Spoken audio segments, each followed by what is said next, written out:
சிறகடிக்க ஆசை சீரியல் இன்னைக்கான எபிசோடில் சத்யாவோட ஆக்டிவிட்டி எதுவுமே மீனாவுக்கு வந்து பிடிக்கல. நம்ம தம்பி மாறிடுவானோ அப்படின்னு சொல்லி சில பல யோசனைகளோடய இருக்காங்க. முத்து தான் சொல்வார், அப்படி என்றைக்குமே சத்யா பண்ண மாட்டான், சத்யா என்றைக்குமே நம்மக்கிட்ட தான் வருவான் அப்படின்னு சொல்லி ஆறுதலாக பேசுகிறாங்க. மீனா வந்து அவங்க அம்மா கிட்ட சொல்லிக்கிட்டு இருப்பாங்க, நாளைக்கு நீ என் வீட்டுக்கு வரணும் அப்படின்னு சொல்லி. எதுவும் ஃபங்க்ஷனா அப்படின்னு சொல்லி கேட்கும்போது அதெல்லாம் ஒன்றும் இல்லை, எனக்கு கல்யாணம் அப்படின்ட்டு. என்ன மாப்பிள்ள சொல்கிறீங்க அப்படின்னு சொல்லி சொன்னால், எனக்கு உங்கள் பொண்ணுக்கு தான் கல்யாணம். எங்கள் பாட்டிக்கு வந்து இப்போ கொஞ்சம் வருஷம் முன்னாடி நடந்த விஷயம் எதுவுமே ஞாபகம் இல்லை, அதனால எங்களுக்கும் ரவிஸ்ருதிக்கும் கல்யாணம் பண்ணி வைக்கலான்னு சொல்லி இருக்காங்க, நீங்கள் வரணும் அப்படின்னு சொல்லிட்டு.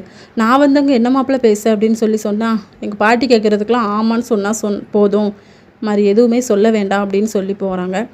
அடுத்த சீனில் மனோஜோட மாமியார் வந்து மனோஜை கூப்பிட்ருப்பாங்க. இன்றைக்கி நைட்டே உங்களுக்கு அந்த சடங்கை ரெடி பண்ணியிருக்கேன் மாப்பிள்ள, கொடைக்கானலில் வந்து எனக்கு நிறைய ப்ராப்பர்ட்டி இருக்குது, அதையும் உங்கள் பேரில் எழுதுக்காக சொல்லியிருக்கேன், பேப்பர்ஸ் எல்லாம் அரேஞ்ச் பண்ணதுக்கப்புறமா நம்ம அங்கேயே போய் ரிஜிஸ்ட்ரேஷன் பண்ணிக்கலாம் அப்படின்னு சொல்லி சொல்கிறாங்க. சரியத்தை என்றைக்கினாலும் ஓகே, நீங்கள் ஃப்ரீயாக இருக்க அன்றைக்கி சொல்லுங்கள், நம்ம போயிட்டு வந்துடலாம் அப்படின்னு சொல்லி சொல்கிறாரு. அதுக்கப்புறமா மனோஜ் வந்து அந்த ஜோசியருக்கு கால் பண்ணி, எனக்கு வந்து எங்கள் அத்தை வந்து ப்ராப்பர்ட்டி எழுதி வைக்கன்னு சொல்லியிருக்காங்க, ஒரு நாள் கொடைக்கானலுக்கு போய் ரிஜிஸ்ட்ரேஷன் எல்லாம் வைக்கலான்னு சொல்லியிருக்காங்க அப்படின்னு சொல்லிட்டு. அப்புறம் நீ வந்து பணக்காரன் ஆவன்னு சொன்னேன்ல, அதே மாதிரி நீ ஆயிட்ட பற்றியா பப்பரப்பா மனோஜ் அப்படின்னு சொல்லி, இன்றைக்கி அந்த சடங்கும் வைக்காங்களே அப்படின்னு சொல்லி அவர் சொல்லும்போது, அப்போ நீ வேண்டான்னு சொல்லி ஓடிட வேண்டியது தானே அப்படின்னு சொன்னால், அது எப்படிடா முடியும் அப்படின்னு சொல்லிட்டு, சரி நீ ரூமில் போய் பேசாமல் படுத்து தூங்கிடு, உள்ளே நடக்கிறது யாருக்கும் தெரியவா போகுது அப்படின்னு சொல்லி ஐடியா கொடுக்குறாரு. அடுத்த சீனில் மனோஜ் வந்து ரெடியாகி ரூமில் இருக்கார். அதுக்கப்புறம் கனகாவையும் ரெடி பண்ணி கையில் பால் சம்பு கொடுத்து ரூமுக்கு அமுச்சு விடுறாங்க.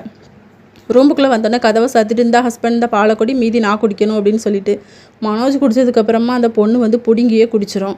அதுக்கப்புறம் என்ன உனக்கு ரொம்ப பிடிக்குமா அப்படின்னு சொல்லி கேட்கும்போது, நீ என் ஹஸ்பண்ட் தானே, எனக்கு ரொம்ப பிடிக்கும் அப்படிங்கிற மாதிரி சொல்கிறாங்க கனகா. லைட் ஆஃப் பண்ணிவிட்டு மனோஜ் வந்து படுத்துடலான்னு போகும்போது கனகா வந்து அலறாங்க. லைட் ஆன் பண்ணால் சிரிக்கிறாங்க.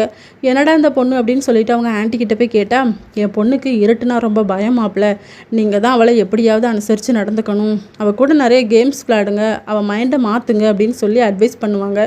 இவரும் மறுபடியும் உள்ளே வந்து நம்ம 2 பேருமே விளையாடலான்னு அப்படின்னு சொல்லிட்டு நிறைய பலூன்ஸ் எடுத்து ஊதி ஊதி விளையாண்டுட்ருப்பாங்க. இன்னொரு பக்கம் மனோஜுக்கு வந்து பொண்ணு பார்த்துருக்கேன்னு சொல்லி விஜயா சொல்லுவாங்க. இந்த பொண்ணு மலேசியா தான் அப்படின்னு சொல்லிட்டு, இந்த மலேசியா பொண்ணால் ஒழுங்காக இருக்குமா அப்படின்னு சொல்லி முத்துமீனா வந்து சொல்லிக்கிட்டு இருக்கும்போது, அந்த பார்லர்காரி மாதிரி யாரும் இருக்க மாட்டாங்க, இனிமேல் நான் பார்த்து தான் என் பையனுக்கு எதுனாலும் செய்வேன் அப்படின்னு சொல்லி. ரவி சொல்வாங்க, எதுக்குமா இப்படி பணக்கார பொண்ணுன்னு அலையிறீங்க, நல்ல பொண்ணாக பார்த்து கல்யாணம் பண்ணி வைக்க வேண்டியதானே அப்படின்னு சொல்லி சொல்லும்போது ஸ்ருதி சொல்வாங்க, அவங்களுக்கு வந்து நல்ல பொண்ணாக இருக்கணும்னு அவசியம் கிடையாது, பணக்கார பொண்ணாக இருந்தால் தானே மனோஜும் பணக்காரனாக செட்டில் ஆக முடியும், அதை தான் ஆன்ட்டி யோசிக்கிறாங்க அப்படின்னு சொல்லிட்டு இதோட இன்னைக்கான எபிசோட் முடியுது.